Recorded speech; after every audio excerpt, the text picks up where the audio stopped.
मौसम बदले तो बदले, और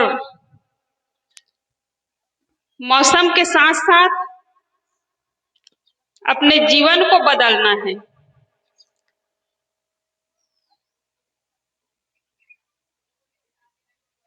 यहाँ सत्संग स्थल पर आए हैं तो जीवन को बदलने के लिए आए हैं। जीवन कब बदलेगा? जब हमारा मन बदलेगा, है ना। मन बदलता है तब पूरा जीवन बदल जाता है, और मन अच्छा बन गया तो आदमी अच्छा बन गया, और मन बिगड़ गया तो पूरा जीवन बिगड़ जाता है। इसलिए यहाँ पर मन को अच्छा बनाने के लिए आए हैं, समझ को अच्छा करने के लिए आए हैं। सद्बुद्धि यही सत्संग में आने से मिलती है। कल मैं बात शुरू की थी कि इस संसार में कितने प्रकार के मनुष्य हैं? 2 प्रकार के मनुष्य हैं, एक ज्ञानी है और एक अज्ञानी। एक रागी है, दूसरा विरागी है। एक मोही है, दूसरा निर्मोही है। देखने में तो सब एक जैसे ही दिखते हैं, लेकिन आदमी की समझ, सबका विचार अलग अलग होता है। और जैसे जैसे उसका विचार होगा, जैसी जैसी उसकी समझ होगी, उसके अनुसार उसका कर्म होगा, और उसी के अनुसार उसके जीवन में सुख और दुख आता है। आज हर आदमी के जीवन में सुख और कभी दुख आता है, तो सुख और दुख को किसने दिया है? कोई भगवान ने दिया है, कोई शैतान ने दिया है? ऐसा नहीं। सुख और दुख आदमी को अपने कर्म से मिलता है, अपने व्यवहार से मिलता है। इसलिए कर्म को अच्छा बनाना चाहिए। हमारी साहब जी सुबह बोल रही थी ना कि अच्छा कर्म करके ही इंसान भगवान बन सकते हैं। तो उनका कर्म अच्छा होगा, व्यवहार अच्छा होगा, तो यही इंसान ही भगवान बन सकते हैं। इसलिए समझ अच्छी होना चाहिए, और समझ ठीक न होने के कारण ही आज आदमी दर दर की ठोकरें खा रहे हैं। कहीं मिट्टी में, कहीं पानी में, पत्थर में जाकर के सिर झुकाते हैं, नदी पहाड़ की पूजा करते हैं।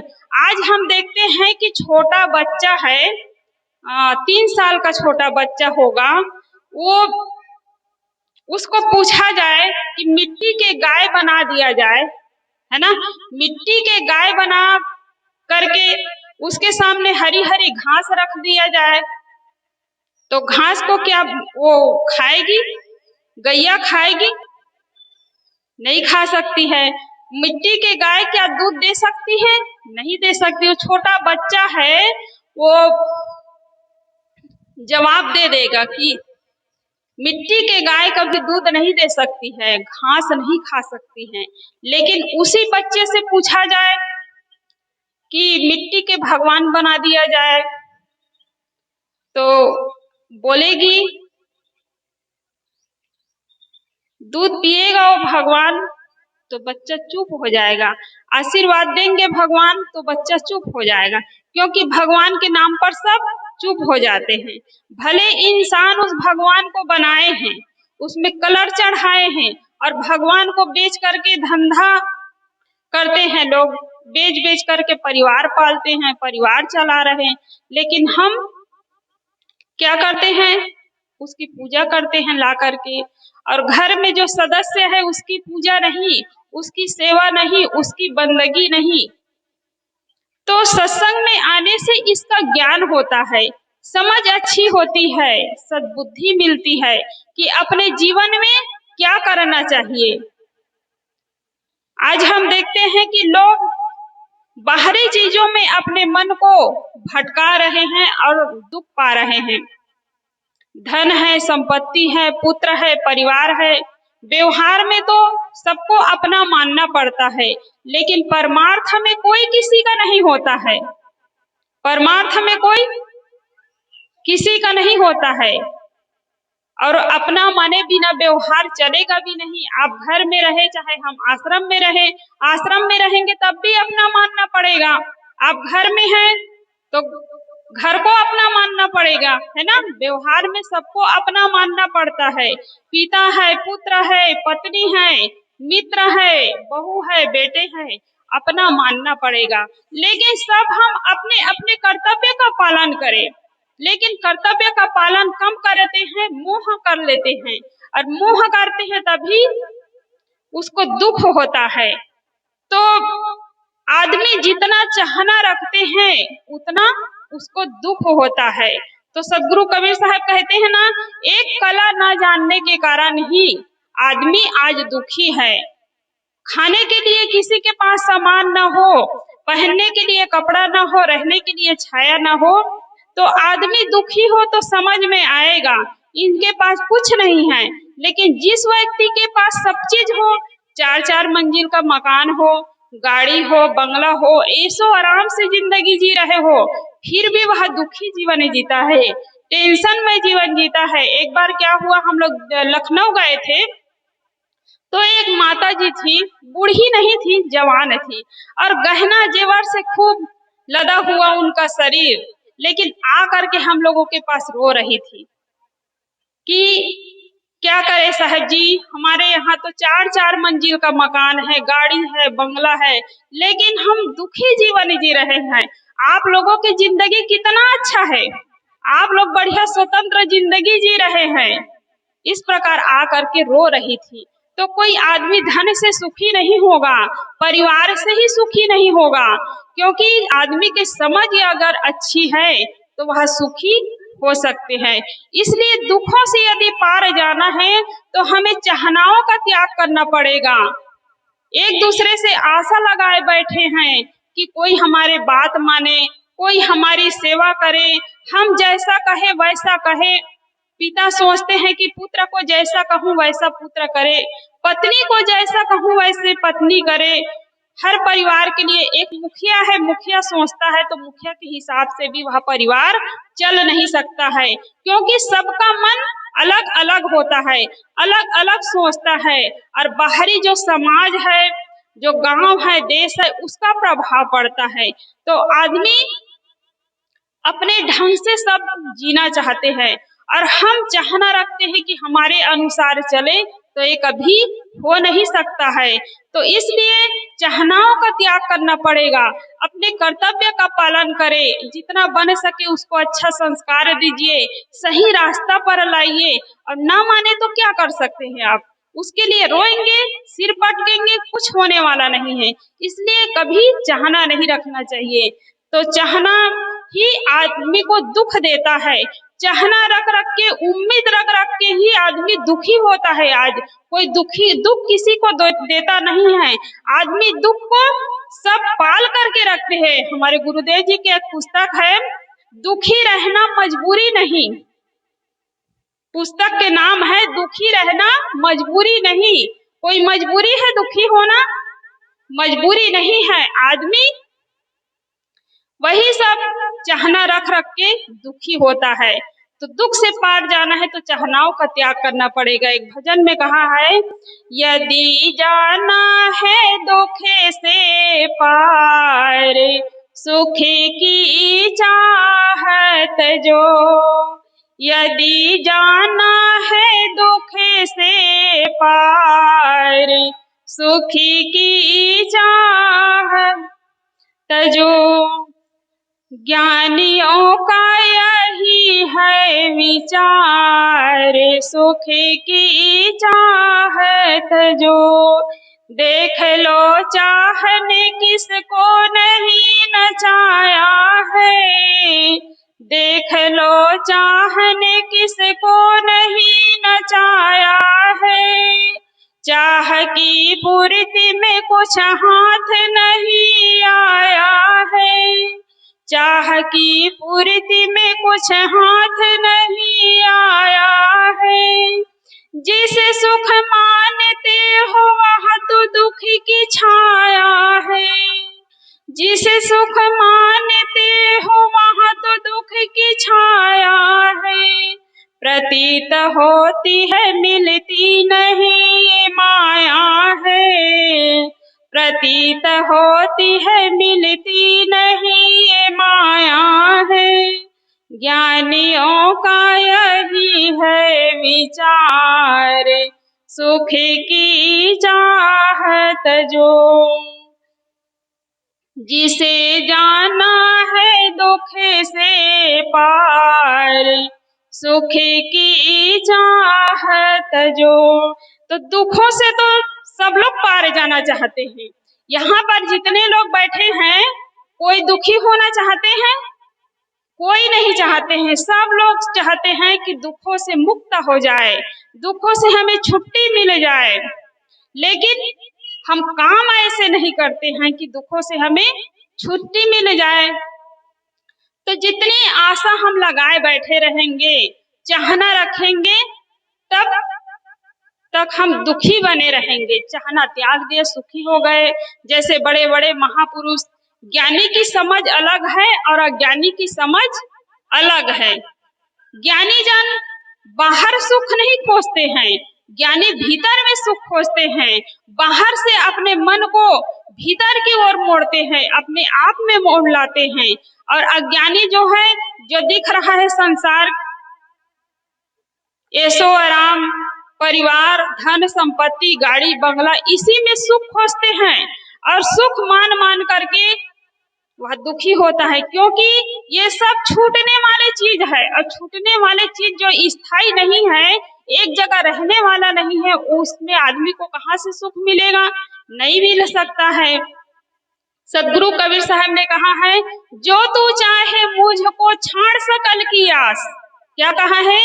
जो तू चाहे मुझको छाड़ सकल की आस, मुझी ऐसा होए रहो सब सुख तेरे पास। मेरे समान यदि सुखी होना चाहते हो तो संसार के जो कामना है, चाहना है, आशा है, उसका त्याग करना पड़ेगा। संसार में तो रहना पड़ेगा, खाना पड़ेगा, पीना पड़ेगा, सोना पड़ेगा, मकान में रहना पड़ेगा। गुरुजन भी रहते हैं, आप लोग भी रहते हैं, हम लोग भी रहते हैं। कहाँ जाएंगे?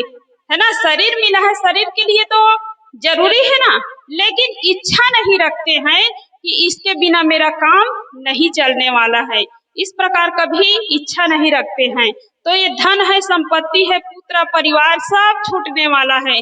कितने भी धन संपत्ति जोड़ जोड़ करके रख लीजिए, सब एक दिन छूट जाएगा। आप जिस जमीन को अहंकार पूर्वक आज कहते हैं कि वह जमीन मेरी है, और उसी जमीन को आपके दादा बाबा परपाजा भी अपने अपने नाम से सब रजिस्ट्री करवाए, सब छोड़ छोड़ कर चले गए। आज अपने नाम में किए हैं, आप भी चले जाएंगे, आपका बेटा का हो जाएगा। जमीन वही की वही है, जमीन वही की वही पड़ी है, लेकिन अलग अलग आदमी अपने अपने नाम से उसको रजिस्ट्री करवाते हैं और सब चले जाते हैं छोड़ करके। सब एक दिन छूट जाएगा। तो इसलिए इसी में ही अपने जीवन को नहीं खोना चाहिए। और यही जमीन जायदाद जो छूटने वाले चीज है, उसी में आदमी पूरे अपने जीवन को लगा देते हैं, खो देते हैं, तो उसको दुख के सिवा कुछ नहीं मिलता है।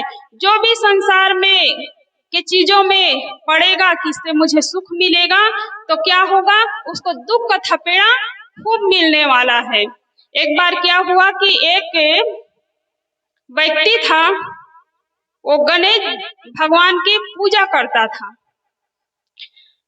तो अपने घर में गणेश भगवान की मूर्ति रख करके, बहुत बड़ी मूर्ति रखे हुए थे, अपने घर में मूर्ति रख करके पूजा करने लगे। मकान भी बहुत बड़ा था उनका। तो एक बार क्या हुआ कि उनके घर में 4 चोर घुस गए। भक्त के घर में 4 चोर घुसे। बड़ा बड़ा कमरा था। एक कमरे में गया, चारों चोर कुछ सामान खोजने लगे, कुछ नहीं मिला। दूसरे कमरे में ढूंढने लगे, वहां भी कुछ नहीं मिला। तीसरे कमरे में गए, वहां भी कुछ नहीं मिला। चौथे कमरे में गए, सामान ढूंढते ढूंढते तो वही गणेश भगवान की बहुत बड़ी मूर्ति रखे हुए थे। तो उन लोगों ने विचार किया, अरे यार, कमरे में कुछ नहीं मिला, इतना बड़ा इनका मकान है, जरूर कुछ तो होगा, रुपये पैसे कुछ भी तो होगा। कुछ नहीं मिला। तो एक काम करते हैं, एक गणेश भगवान के जो भक्त है, तो पैसा गणेश भगवान के पास ही रखेंगे। गणेश भगवान के इतने बड़े बड़े कान हैं, तो कान के अंदर ही रुपये पैसे को रख दिए होंगे, दिमाग लगाया। और जो चोर होते हैं ना, वो लोग ज्यादा तेज दिमाग वाले होते हैं। पता है, आप अपने घर में जो ताला लगाते हैं अलमारी में, उसकी चाबी वहीं पर रख देंगे तब भी भूल जाएंगे, कुछ क्षण के लिए ढूंढते रहते हैं। आप खुद रखे फिर भी ढूंढेंगे, लेकिन अनजान आदमी जो चोर आता है और आप उसी कमरे में सोए हैं, चाबी ढूंढ के ताला खोल के निकाल करके ले जाते हैं, तो कितना दिमाग है उसका। कम दिमाग वाले चोरी करेंगे तो एक ही बार में पकड़ा जाएगा, लेकिन ज्यादा तेज दिमाग वाले चोर होते हैं। तो उन लोगों ने दिमाग लगाया कि जरूर इस गणेश भगवान के कान के अंदर में सामान रखे होंगे, रुपये पैसे रखे होंगे। तो एक चोर ने जैसे ही गणेश भगवान के कान में हाथ डालता है, तो कान में क्या घुसा हुआ था? बिच्छू घुसा हुआ था। जैसे ही हाथ डालता है, बिच्छू ने डंक मार दिया। अब डंक मार दिया तो जिनको जिनको बिच्छू डंक मारा होगा सबको अनुभव होगा कि कैसे लगता है। मुझे तो 2-3 बार मारे हैं, मुझे पता है कि बिच्छू मारने से कैसे दर्द होता है। तो बहुत दर्द हुआ उनको, लेकिन उन्होंने दिमाग लगाया। देखिए कि अगर मैं बता दूं कि मुझे दर्द हो रहा है, तो 3 चोर आए हैं चोरी करने, उन लोगों को सजा मिलने वाली नहीं है। तो उन्होंने क्या किया, दर्द को छुपाया और हाथ हिला हिला करके कूदने लगा। कि ऐसे गर्मी का दिन था, अभी तो मौसम के कारण ठंडा हो गया। गर्मी के दिन में बहुत ठंडा चीज पसंद आता है सबको, फ्रिज के पानी है, बर्फ है, बहुत पसंद आता है। तो गर्मी का दिन था, वह सोचने लगा कि सोच करके हाथ हिला हिला करके कूदने लगा कि आहा क्या ठंडक है, हिमालय को भी मात दे ऐसी ठंडक है। खूब प्रशंसा करने लगे, कूदने लगे। अब 3 बचे हैं, उसके मुंह में पानी आ गया कि अरे हमें कब मिले, है ना। कोई चीज की प्रशंसा आप सुनते हैं तो दौड़ पड़ते हैं ना, खाने के लिए दौड़ेंगे, देखने के लिए दौड़ेंगे, सुनने के लिए दौड़ेंगे, प्रशंसा सुन करके दौड़ पड़ते हैं लोग। तो ऐसे सब लोगों के मन में हुआ कि हम पहले गणेश भगवान के कान में हाथ डालेंगे ताकि हमें ठंडकता मिले, जलन हो रहे हाथ पैर में। दूसरा चोर फिर हाथ डाला, उनको भी डंक मार दिया। वह सोचने लगा अरे इन्होंने तो उल्लू बना ही दिया, लेकिन मैं भी सच सच यदि बता दूं तो फिर ये 2 बचे हैं, उनको सजा मिलेगी नहीं, क्योंकि ये भी तो चोरी करने के लिए आए हैं। कुल मिलाकर के सजा दिलवाना है। तो एक को जो कूद रहा है हाथ हिला हिला करके, वैसे दूसरा भी कूदने लगा, कहने लगे कि आहा क्या ठंडक है, फ्रिज भी इसके सामने कुछ नहीं है, क्या ठंडक है। वहां भी कूदने लगा। अब 2 बचे हैं, वो आपस में लड़ने लगा कि पहले मैं हाथ डालूं, पहले मैं हाथ डालूं। फिर एक चोर ने फिर हाथ डाला, वही गणेश भगवान के कान में, उन्हें भी सजा मिली, डंक मारा बिच्छू ने। तो वो भी समझ गया कि सब धोखा दे रहे हैं, लेकिन एक कोरे क्यों बचे रहे, उनको भी तो दिलवाना है ना, चारों एक साथ रहेंगे फिर।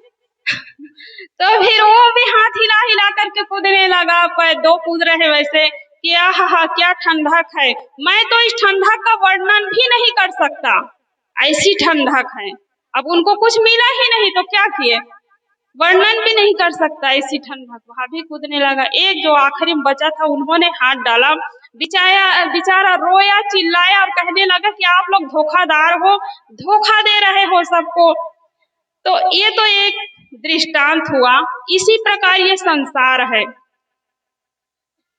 कि हर आदमी दुखी है, दुखी जीवन जी रहे हैं, टेंशन में जीवन जी रहे हैं, फिर भी अपने बच्चों को सही रास्ता पर नहीं ले जाते हैं। जवानी में जब होश नहीं आया, जोश था, तब तो होश नहीं आया, लेकिन बुढ़ापे में तो होश आ गया कि जीवन में कितना दुख मिलता है। बहू बेटा कहाँ नहीं माने, नाती कहाँ नहीं माने, या अपने अनुकूल कुछ काम नहीं हुआ तब भी दुख हुआ। कितना दुखमय जीवन जीता है, फिर भी आदमी अपने बच्चों को अच्छा संस्कार नहीं दे पाते हैं, अच्छी अच्छी बात नहीं बता पाते हैं, संतों के शरण में नहीं ले जाते हैं। और क्या कहते हैं, हमारी माताओं की तो और बात पूछो मत। क्या करे साहब जी, हमारी एक ही बेटी है, एक ही बेटा है, संत बन जाएंगे तो क्या होगा? हमारी बेटी को पढ़ा लिखा करके हम ससुराल भेजेंगे, हमारे बेटे की शादी करेंगे, नाती पोता झुलाएंगे, पढ़े लिखे बच्चों के लिए कहेंगे। और किसी गांव में हम जाते हैं, हम लोगों का जाना होता है, तो क्या करते हैं कि जिनकी बुद्धि का ठिकाना नहीं है, बैठने उठने का ढंग नहीं है, कम दिमाग के बच्चे होते हैं ना, कई लोग काम धाम करता नहीं, खाना पीना घूमना होता है, तो ऐसे बच्चों के लिए उनके माता पिता क्या कहते पता है कि साहब जी इनको आप अपने साथ ले जाइए, इनको अपने साथ ले जाइए, कुछ काम धाम करता नहीं है, पढ़ाई लिखाई नहीं करता है, केवल घूमता है। तो साहब लोग भी ऐसे लोगों को ले जाकर के क्या करेंगे भाई? जहां जाएंगे वहां भी तो कमाना पड़ेगा, खाना पड़ेगा। आप समझते हैं कि संत लोग हैं तो केवल मंच में बैठ करके प्रवचन करते हैं, ऐसा नहीं है। संत लोगों को भी काम करना पड़ता है, भोजन बनाना पड़ेगा, झाड़ू लगाना पड़ेगा, बाड़ी में कुछ सब्जी लगाना पड़ेगा, सब अपना सब कुछ करना पड़ता है। तो लोग नहीं समझते हैं, और जिनकी बुद्धि का ठिकाना नहीं उनको कहते साथ ले जाइए।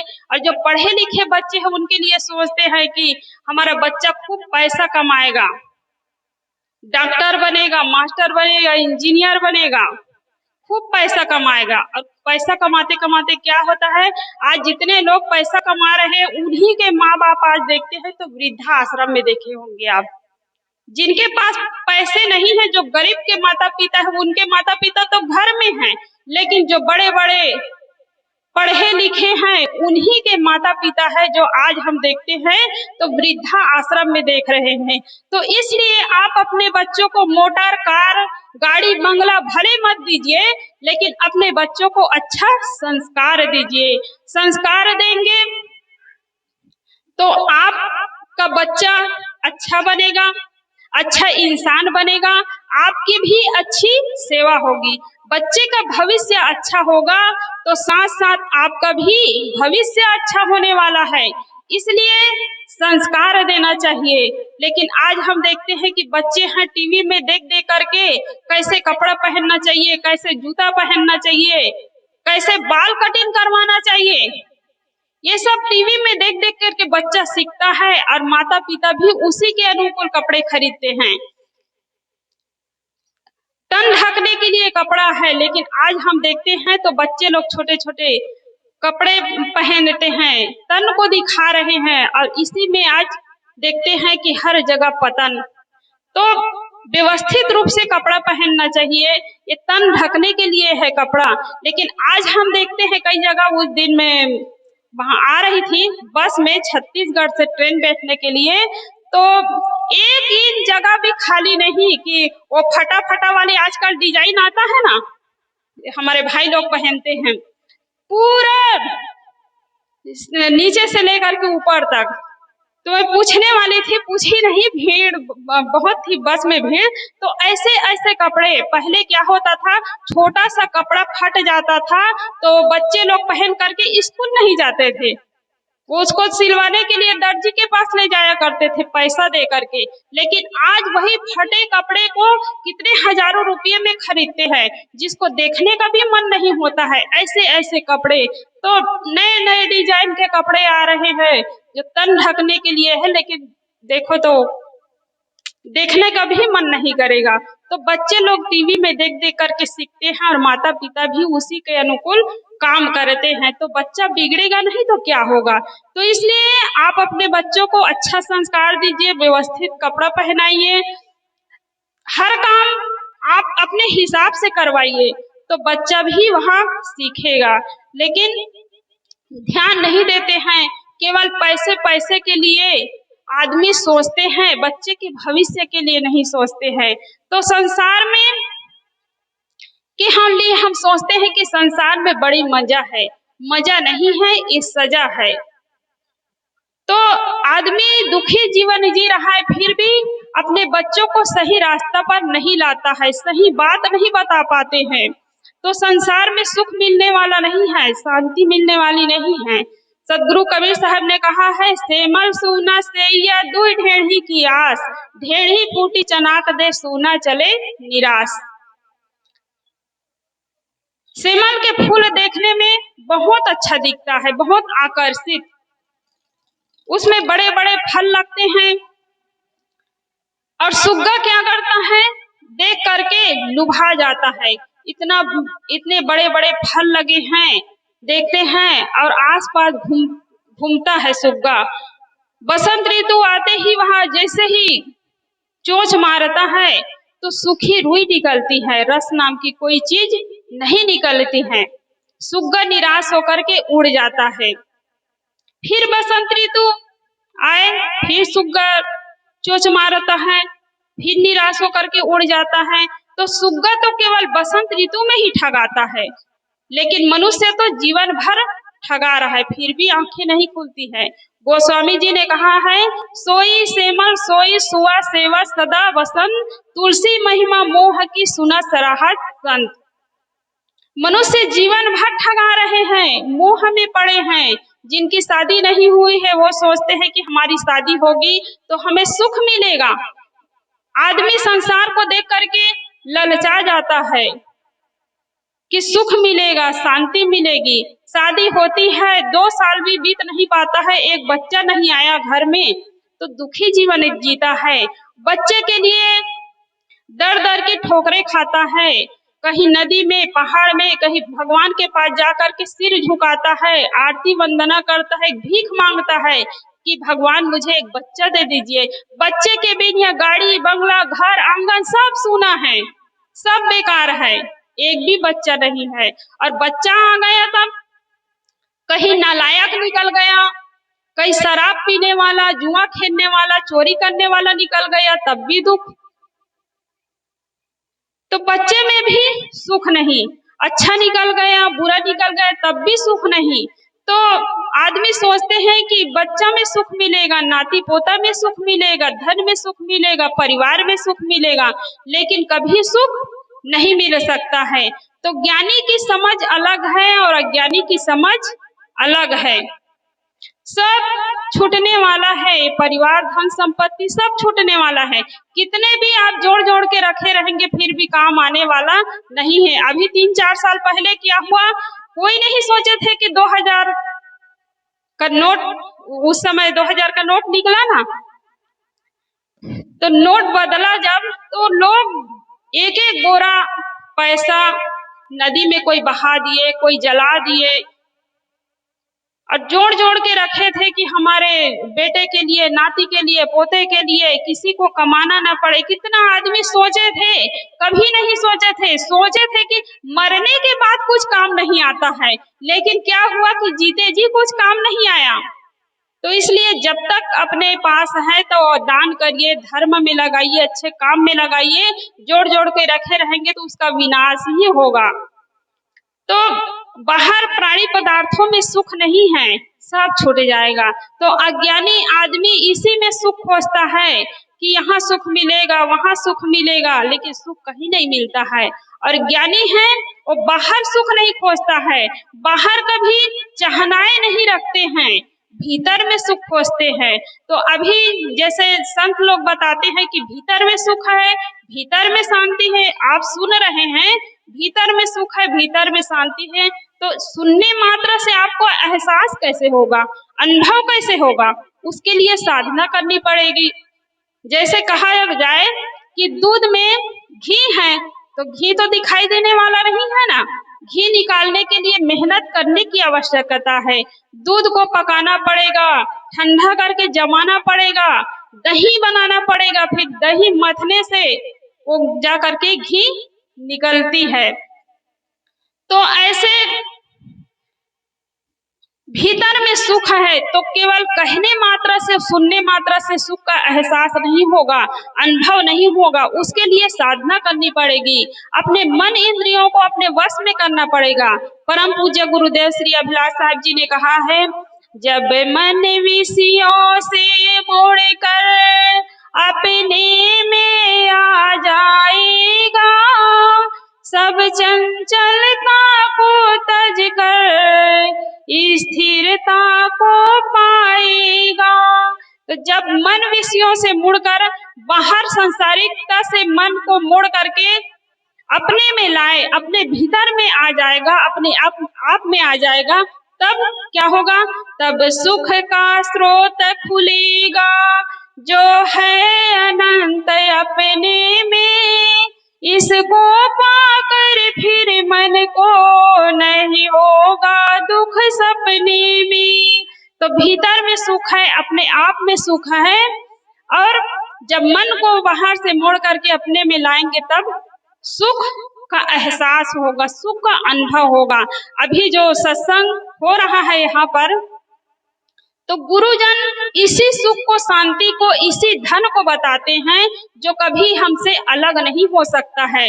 आप गुरुजन आते हैं तो आप बाहर से सेवा करते हैं ना, भौतिक सेवा करते हैं कि कहीं कपड़ा दे दिए, रुपये दे दिए, पैसा दे दिए, भोजन खिला दिए, बढ़िया सेवा कर दिए। लेकिन गुरुजन अध्यात्म की बोध देते हैं, आत्मा बोध देते हैं, और इसके अनुसार यदि जीवन जिए तो ये मानव जीवन सफल हो जाएगा, दुखों से सब लोग मुक्त हो सकते हैं। तो इस संसार में कितने प्रकार के मनुष्य हैं? 2 प्रकार के मनुष्य है, एक ज्ञानी है और एक अज्ञानी है, एक मोही है, एक निर्मोही है, और दोनों की समझ अलग अलग है। तो अज्ञानी बाहर में ही सुख ढूंढता है, सुख कहीं मिल नहीं सकता है, शिकायत करते करते और रोते रोते जीवन जीता है और चला जाता है। और ज्ञानी जन भीतर में सुख खोजते हैं, भीतर में सुख ही है और इसी का बोध देते हैं। तो अभी 3 दिनों से सत्संग कार्यक्रम हो रहा है इस मंच में।